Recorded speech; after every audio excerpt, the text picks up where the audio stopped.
হেই আসসালামু আলাইকুম, welcome back to my channel Abushan official. তো গাইস, আমাদের সবার জন্য একটি ব্যাড নিউজ। তো আমরা যারা ডক্সে কাজ করেছিলাম এবং উইথড্র দিয়েছি বিটগেট অথবা বাইবিটে, তো আমরা কিন্তু আর 20 তারিখে আমাদের টোকেনগুলো রিসিভ করতে পারবো না বাইবিটে। আমরা এখন 23 তারিখে কিন্তু এই ডক্স টোকেনগুলো রিসিভ করতে পারবো বাইবিট অথবা বিটগেটে। তো আমাদের সবার জন্য এটি ব্যাড নিউজ। তো আমি রাতেই আপনাদের জন্য ভিডিওটি বানাচ্ছি। তো আপনারা যারা ভিডিওটা দেখছেন সকালে, তারা অবশ্যই আমার চ্যানেলটি সাবস্ক্রাইব এবং আমার পাশে থাকবেন, ঠিক আছে? তো আমি আপনাদের অ্যানাউন্সমেন্টটা দেখিয়ে দিচ্ছি।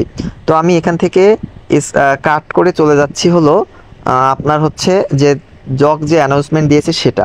তো আমি এখান থেকে এই যে ডক্স কমিউনিটি রয়েছে, এখানে তারা অ্যানাউন্সমেন্ট দিয়েছে কিছুক্ষণ আগেই। আমি দেখানোর চেষ্টা করছি আপনাদের। এই দেখেন, কিছুক্ষণ আগেই তারা দিয়েছে 6 million users have requested direct deposit, অর্থাৎ 6 মিলিয়ন ইউজার কিন্তু বাইবিট এবং বিটগেট অ্যাকাউন্ট ব্যবহার করে কিন্তু ডক্স ক্লেম করার জন্য আবেদন করেছে, ঠিক আছে? এখানে বলা হয়েছে claim non custodial wallets will be available from 8 AM UTC on 3rd August, অর্থাৎ আগস্ট মাসের 23 তারিখে কিন্তু আমরা ডক্স টোকেনগুলো রিসিভ করতে পারবো বাইবিট অথবা বিটগেট ওয়ালেটে। তো আপনারা বুঝতে পারছেন, অন 3rd আগস্ট, আগে লিস্টিং হওয়ার কথা ছিল 20 আগস্ট মাসের 20 তারিখে। এখন কিন্তু লিস্টিং হবে ডক্স আপনার হচ্ছে 23 তারিখে সন্ধ্যা 6টায়। মূলত বাংলাদেশের সময় হলো সন্ধ্যা 6টায় কিন্তু আপনাদের ডক্স টোকেনগুলো রিসিভ করতে পারবো আমরা বাইবিটে।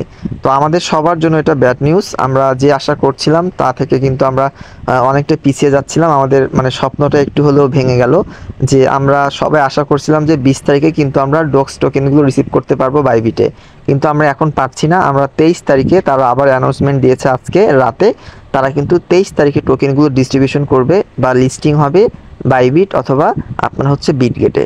তো আজকের ভিডিওটা এই পর্যন্তই। সবাই ভালো থাকবেন, সুস্থ থাকবেন। আবারও দেখা হবে নতুন কোনো একটি ভিডিও নিয়ে। ধন্যবাদ সবাইকে।